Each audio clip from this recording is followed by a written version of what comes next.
बिस्मिल्लाहिर्रहमानिर्रहीम। Dear students, अस्सलाम वालेकुम। आज हम अपना 8वां ऑनलाइन लेक्चर स्टार्ट करते हैं। ये कल हमने यूलर फंक्शन के बारे में पढ़ा था कि यूलर फंक्शन क्या होता है। पाई ऑफ एम, एम से जो छोटे नंबर हो और एम को रिलेटिवली प्राइम हो तो pi of m denote those number. अभी ये थ्योरम है कि phi of m is equal to m minus one if and only m is a prime. इस थ्योरम का कंसेप्ट यही है कि फाई ऑफ एम अगर एम माइनस वन हो तो एम प्राइम होगा, और अगर एम प्राइम हो तो phi of m m minus one होगा। Before to prove the theorem I want to explain the statement of this theorem. आप इधर देख ले जेंटलमैन, इसका मतलब ये है कि phi of m m minus one, for example अभी देख ले, phi of 7 is equal to 6 which is equal to 7 minus 1। Therefore 7 is prime. And अगर pi of m m minus 1 हो तो एम प्राइम होगा, और अगर एम प्राइम हो तो पाई ऑफ एम 7 होगा। Pi of m m minus 1 होगा मीन्स, फॉर एग्जाम्पल एम में एक प्राइम नंबर लेना चाहता हूँ 5, तो इसके लिए पाई ऑफ एम क्या होगा, पाई ऑफ 5 क्या होगा, डेफिनेटली एम माइनस 1, 5 माइनस 1 4। अभी 4 ऐसे नंबर है, 1 भी 5 को रिलेटिवली प्राइम है, 2 भी 5 को रिलेटिवली प्राइम है, 3 भी रिलेटिवली प्राइम है, 4 भी रिलेटिवली प्राइम है। Now we are going to prove this theorem. Let's see the proof. Statement यही है, pi of m is equal to m minus 1 if and only if m is a prime. Now we are going to prove the theorem. Let m is prime, suppose m is prime, we have to show that pi of m is equal to m minus 1।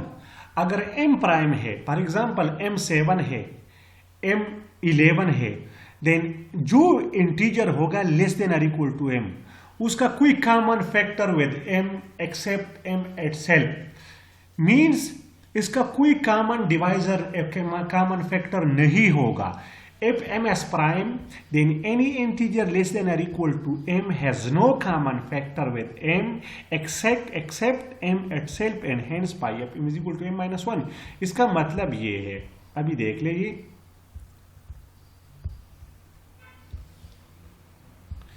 If m is prime, for example मैंने m 7 लिया, ठीक है, then any integer less than or equal to m, any integer less than or equal to m, less than or equal to m 1 2 3 4 5 6 7, then any integer less than or equal to m has no common factor with m except m। 7 के अलावा इसका कोई common factor नहीं है, means है 1 भी 7 के साथ रिलेटिवली प्राइम है, 2 भी 7 के साथ रिलेटिवली प्राइम है, और 4 भी, 3 भी, 4 5 6। So therefore phi of m क्या होगा, m minus 1 6, 1 2 3 4 5 6, pi of m, ये this one phi of m, ये होगा phi of m. Conversely if phi of m is equal to m minus 1 then m must be prime.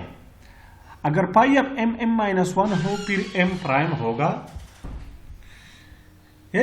Conversely, if pi of m is equal to m minus 1, then m must be prime. Otherwise, m will have a divisor less than m, and consequently pi of m less than m minus 1. अगर phi of m m minus 1 हो, we have to prove that m is prime. हमने suppose ये किया कि m composite है। अगर m composite है तो m का एक फैक्टर होगा, मतलब है there is a divisor, m का एक डिवाइजर होगा जो लेस देन m होगा, तो फिर पाई ऑफ m m माइनस 1 नहीं आएगा बल्कि m माइनस 1 से लेस आएगा। फॉर एग्जाम्पल ये मैं एग्जाम्पल के जरिए प्रूव करना चाहता हूँ ये statement. Suppose conversely if pi of m is equal to, then we have to show that m is prime. मैंने ये लिया कि सपोज ये है, अभी मुझे प्रूफ ये करना है कि m must be prime. Let m is composite. For example अगर m हम 6 ले ले, फिर pi of m not 5, pi of m not equal to 5, ये 5 के बराबर नहीं होगा. मीन्स क्यों बोला pi of m किसके बराबर होगा? 1 और 6 के ग्रेटेस्ट कॉमन डिवाइजर 1 है, और 5 और 6 की ग्रेटेस्ट कॉमन डिवाइजर 1 है. मीन्स pi of m इस केस में 2 है. Therefore it must otherwise m will have a divisor less than m, and consequently pi of m less than m minus 1. हमारे इस केस में क्या आया? हमारे पास phi of m 2 आया, which is less than 5. Therefore m must be prime. Now I want to repeat the theorem. Suppose m is prime, we have to show that phi of m is equal to m minus 1. अगर m prime है तो हमें पता है कि m अगर prime हो तो इसका कोई डिवाइजर एट सेल पावर 1 के अलावा नहीं होगा. मीन्स इससे जितनी भी नंबर स्मॉल है वह सारे m को रिलेटिवली प्राइम होंगे. अगर सारे नंबर m को रिलेटिवली प्राइम हो तो पाई ऑफ m फिर क्या आएगा? m माइनस 1 आएगा. क्यों बोला? पाई ऑफ m हमारे पास क्या रिप्रेजेंट करते हैं? Pi of m represent those number which are less than m and relatively prime to m. तो वो तादाद फिर क्या आ रहा है? Those numbers at m minus 1. Conversely suppose that pi of m is equal to m minus 1, then m must be prime. हमें proof ये करना है कि m प्राइम है. हाँ, हमने सपोजिशन ये लिया कि m कंपोजिट हो. अदरवाइज अगर हम m कंपोजिट ले ले फिर m का एक डिवाइजर होगा, जिस तरह मैंने एक एग्जांपल में एक्सप्लेन किया. And consequently pi of m less than m minus 1, which is contradiction to this fact. Therefore if pi of m is equal to m minus 1, then m must be prime. Now reduced residue system. Let's consider the congruence classes C0, C1, C2, Cm minus 1 determined by 1 to m minus 1 respectively. We know that if A is congruent to B mod m, अगर A B को congruent हो और A M का greatest common divisor 1 हो तो B और M का भी greatest common divisor 1 होगा. ये तो सिंपल है. अगर A M के साथ relatively prime हो, this is simple. Gentleman, dear students, ये देख ले, अगर a और m का ग्रेटेस्ट कॉमन डिवाइजर 1 हो और a b को कॉन्ग्रुएंट हो तो b और m का भी ग्रेटेस्ट कॉमन डिवाइजर क्या होगा? 1 होगा. Thus if m is equal to 1, then all the integer in the congruence class of a are prime to m. हाँ, अगर a और m रिलेटिवली प्राइम हो then all the integer जो a की congruence classes में जितनी integers है वो be relatively prime to m होगा. Since there are 5 m integer out of 1 to m minus 1 which are prime to m, therefore there are only 5 of m congruences classes mod m which consist of integer prime to m. We now give the following definition. इसका मतलब ये है, ये वाला मैं explain करना चाहता हूँ थोड़ा सा.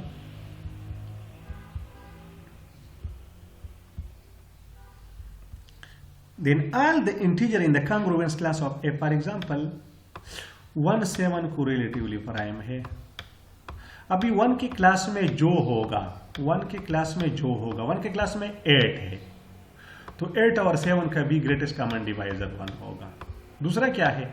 15 है. 15 और 7 का ग्रेटेस्ट कॉमन डिवाइजर 1 होगा. तो this says that all the integer in the congruence classes of A are prime to M. Since अभी अगर prime to M, since there are phi of M integer, अभी 1, 2 और M minus 1 में कितनी integer है जो M को relatively prime है? तो उसकी तादाद pi of M है. ये pi of M का definition है, which are prime to M. ये actually phi of M है. Therefore there are only phi of M congruences classes mod M. mod M में फिर pi of M congruences classes होंगे which consist of integer prime to m. We now give the following definitions.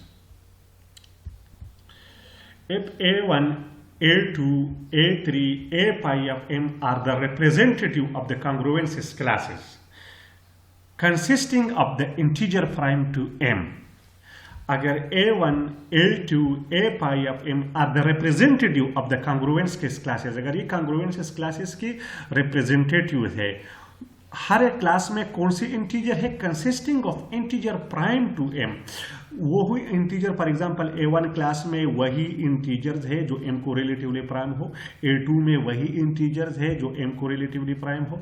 Then the set A1 A2 A pi of m is called a reduced set of residue modulo m or reduced residue system modulo m, abbreviated as the, for example ये example देख ले, 1 2 3 4 5 6 is a reduced residue system mod 7। क्यों बोला? अभी 1 class में है, 1 is congruent to 1। अभी 1 के क्लास में जो एलिमेंट है वो भी 7 को रिलेटिवली प्राइम है, या 1 over 7 का ग्रेटेस्ट कॉमन डिवाइजर 1 है, 2 over 7 का ग्रेटेस्ट कॉमन डिवाइजर 1 है, 3 over 7 का ग्रेटेस्ट कॉमन डिवाइजर 1 है।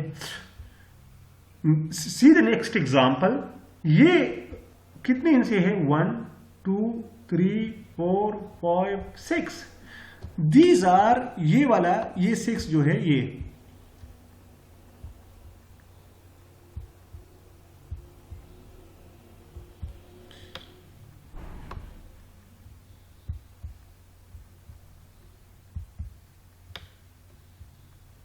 रिड्यूस रेजिड्यू सिस्टम है मॉड 9 में। क्यों बोला? हमने क्या लिखा है, the set A1 is called a reduced set of residue mod m।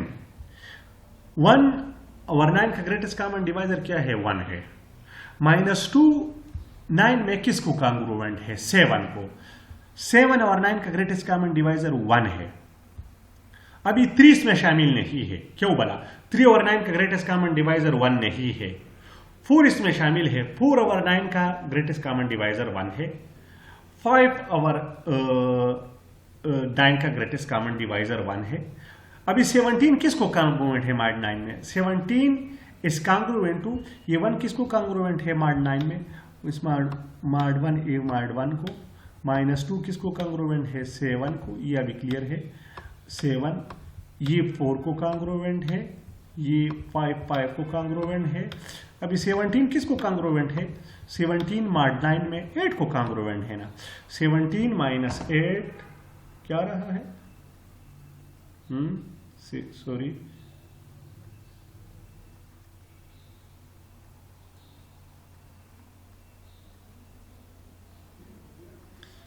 This is 8, this is 8 and 11, ये क्या है, 11 इज कॉन्ग्रुएंट टू 3। सो ये एक्चुअली ये अभी ये क्लासेस है, A1 A2 AM are the representative, ये A1 A2 ये रिप्रेजेंटेटिव है। अब द इंटीजर ये एक्चुअली -1 -2 में 1 जो इंटीजर 1 को कॉन्ग्रुएंट हो मॉड 9 में, तो वही इंटीजर का 9 के साथ ग्रेटेस्ट कॉमन डिवाइजर 1 होगा। -2 को जो कॉन्ग्रुएंट हो या 7 को, उसका ग्रेटेस्ट कॉमन डिवाइजर 1 है, वही भी इसका रिलेटिवली प्राइम है टू ना। So this is a reduce residue system mod 9। As in the case of complete reduced residue system, we can easily show that जिस तरह हमने कंप्लीट रिड्यूस रेजिड्यू सिस्टम को एक्सप्लेन किया है, तो रिड्यूस रेजिड्यू सिस्टम को हमने किस तरह शो करना है कि एक सिस्टम रिड्यूस रेजिड्यू सिस्टम होगा या नहीं होगा। लेट्स सी, ये है, as in the case of complete reduced residue system, we can easily show that a set of a integer as reduced residue system mod m if and only if the following 3 conditions are satisfied। उसमें 2 conditions थी complete residue system में, reduced residue system में 3 conditions है। वो कौन सी conditions है कि ए में A has pi of m element. For example mod 9 में आपने चेक करना है कि मॉड 9 में ये एक सेट गिवन होगा कि ये रिड्यूस रेजिड्यू सिस्टम मॉड 9 है या नहीं है, तो आपने पाई ऑफ 9 कैलकुलेट करना है। जिस तरह पहली एग्जांपल में पाई ऑफ 9 हमारे पास 6 है, तो a his pi of m element. दूसरा, ए और m ग्रेटेस्ट कॉमन डिवाइजर 1 होगा। तीसरा, if ai and aj belongs to a, then ai is not congruent to aj mod m। If these 3 conditions are satisfied, then the set is reduced residue system mod m। इसको मैं explain करना चाहता हूँ with the help of for example जिस तरह पहले वाली example है 1 -2 और क्या है 3 नहीं है, सॉरी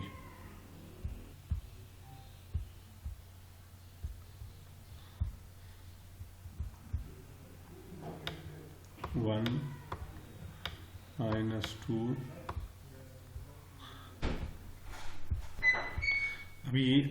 अब ये देख ले आप लोग ये एग्जांपल जिस तरह 1 -2 4 5 17 एंड 11। अभी कितने एलिमेंट है 1 2 3 4 5 6। सो पाई A has pi up m element. अभी मॉड 9 में पाई अप 9 किसके बराबर है, पाई अप 9 6 के बराबर है। मतलब है 9 से छोटी कितनी इंटीजर है जो 9 को रिलेटिवली प्राइम है, तो 6 1 1 2 4 5 7 8। A has pi up m element, the first condition. Second, A और m का ग्रेटेस्ट कॉमन डिवाइजर 1 होगा पर each A belongs to A।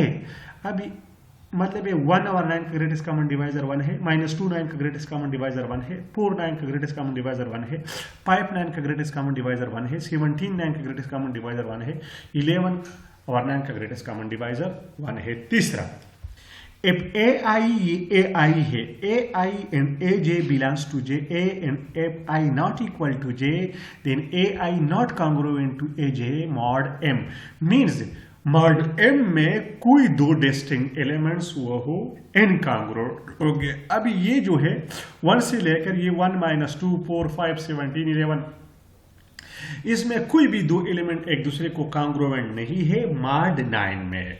So we can also show that a is ये 3 कंडीशन किसके लिए है, ये अगर आपने एक सेट चेक करना है कि ये reduce residue system mod m है या नहीं है, तो पहला आपने ये चेक करना है कि इसमें पाई ऑफ m एलिमेंट है। मतलब अगर आपने मॉड 9 में चेक करना है, मॉड 11 में जिस मॉड में आपने चेक करना है। दूसरी बात, a और m का रिलेटिवली ग्रेटेस्ट कॉमन डिवाइजर 1 होगा for each a belongs to A. If AI and AJ belongs to A, then AI not congruent to AJ mod M. We can also show that A is a reduced system mod M if and only if the following 3 conditions are satisfied. इस तरह ये again है कि AI और M का greatest common divisor 1 होगा। ये again definition है रिड्यूस रेजिड्यू सिस्टम का दूसरे फॉर्म में। If AI and AJ belongs to Z and I not equal to J, then AI not equal to AJ. And every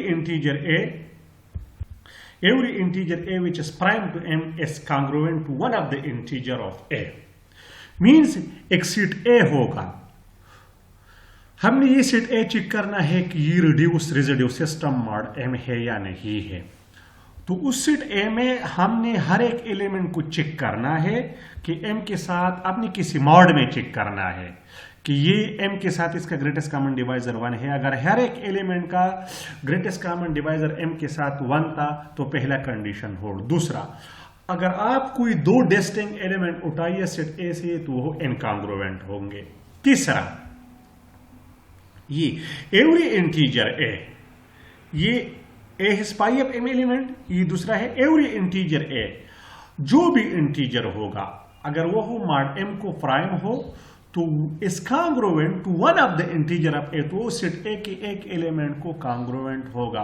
for example ये जो मैंने example लिया है ये देख ले, मॉड 9 में ये मॉड 9 में कोई इंटीजर ले ले फॉर एग्जांपल 19, तो अभी 19 डेफिनेटली या 1 को कॉन्ग्रुएंट होगा मॉड 9 में, या -2 को कॉन्ग्रुएंट होगा, या 4 को कॉन्ग्रुएंट होगा, या 5 को कॉन्ग्रुएंट होगा, या 17 को कॉन्ग्रुएंट होगा, या 11 को।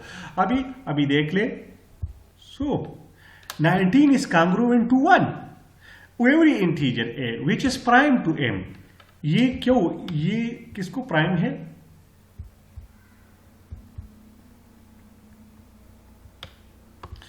ये असल में ये 9 को रिलेटिवली प्राइम है। So this 9 is congruent to one of the integer of a, ये सेट a के एलिमेंट्स है. So these are the definition of the reduce residue system mod m. कि एक सेट गिवन होगा, आप लोगों ने किस तरह चेक करना है कि ये reduce residue system mod m है या नहीं है. तो इसमें आप दो डेफिनेशन अप्लाई कर सकते हैं.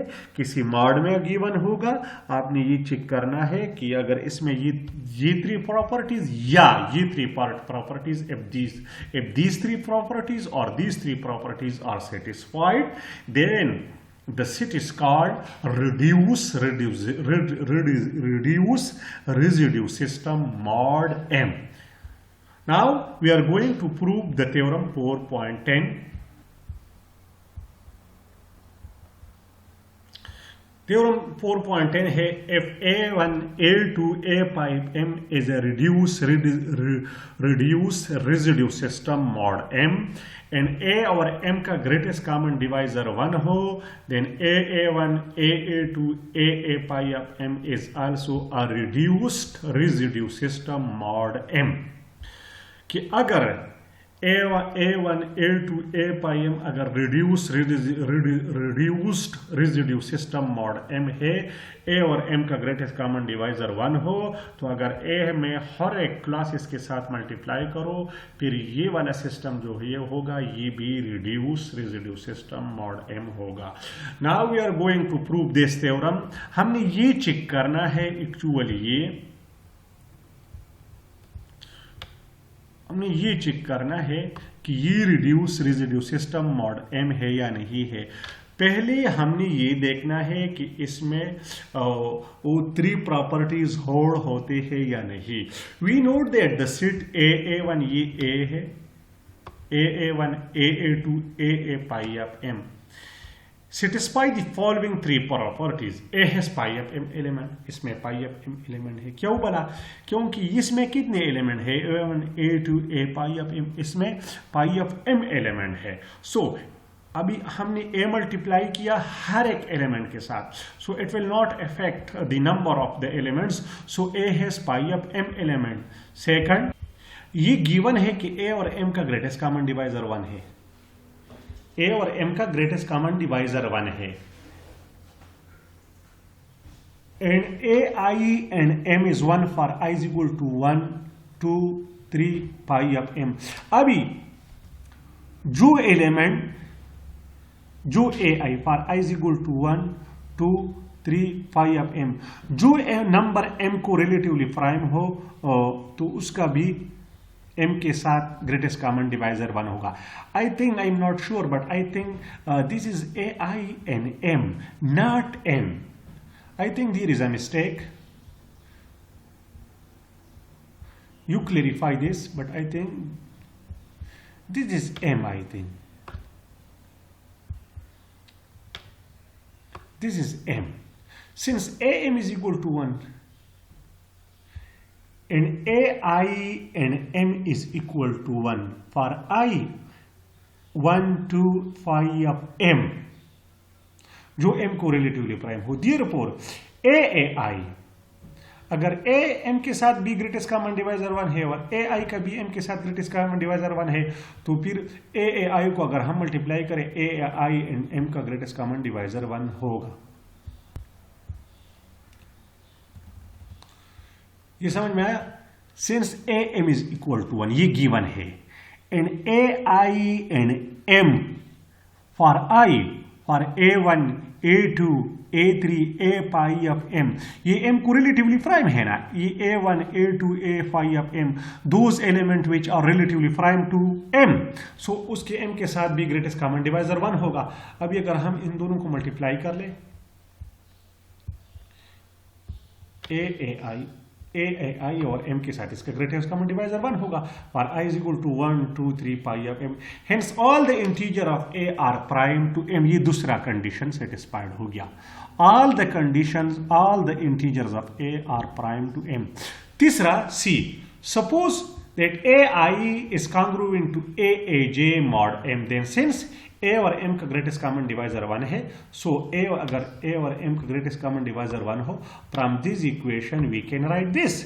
ये ऑलरेडी आपको पता है, इस तरह AI is congruent to AJ.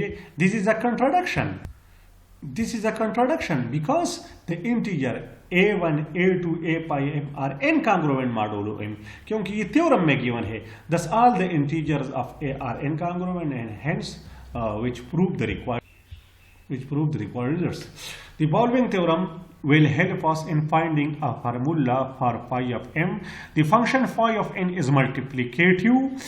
ये phi of n multiplicative function होगा, मीन्स मल्टीप्लिकेटिव का डेफिनेशन आप लोगों को पता है कि मल्टीप्लिकेटिव फंक्शन क्या होता है। Pi of m is equal to phi of m and phi of n. If m n are relatively prime, then phi of m is equal to phi of m. Generally ये Euler function multiplicative नहीं होता, लेकिन ये condition given है। अगर m और n का greatest common divisor 1 हो, if this condition is satisfied, then phi of n is multiplicative. means multiplicative function ये होता है कि phi of x y is equal to phi of x phi of y.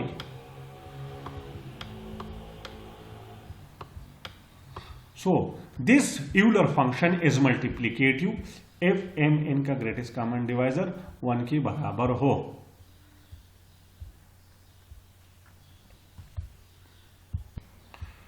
Dear students, आप इस theorem का proof देख लें। I think this is simple, little bit lengthy but not complicated. Theorem 4.11 and theorem 4.12 को देख ले। कल इंशाल्लाह मैंने कल भी लेक्चर लेना है। कल मैं इंशाल्लाह 4.3, 4.13 और 4.14, 4.15 tomorrow I will try to finish this chapter. कल हम इंशाल्लाह कल की लेक्चर में हम ये चैप्टर ख़त्म करेंगे। इसमें बाज़ी चीज़ें हम एक्सक्लूड करेंगे। ये आप 4.13 और 4.14, 4.15 तक हमने इसको करना है। फिर इसके बाद हमने नेक्स्ट चैप्टर स्टार्ट करना है, सोल्यूशन ऑफ द कॉन्ग्रुएंसेस। सो आज के लिए ये काफ़ी है। आपने ये थ्योरम 4.11 देखना है और 4.12 देखना है। अगर कोई प्रॉब्लम हो आप लोगों को तो आप मुझसे क्वेश्चन कर सकते हैं। You can call me please. आप आज ये रिड्यूस रेजिड्यू सिस्टम का डिफिनीशन देख ले। ये जो दो थ्योरम मैंने एक्सप्लेन की इनको देख ले। और एज ए असाइनमेंट ये थ्योरम 4.11 इसका प्रूफ और थ्योरम 4.12 इन दो थ्योरम को आप लोगों ने करना है। कल इंशाल्लाह मैंने भी लेक्चर लेना है। इंशाल्लाह कल I will try to continue and finish this chapter. In the next week इंशाल्लाह we will start our last chapter. अल्लाह हाफिज। Thank you.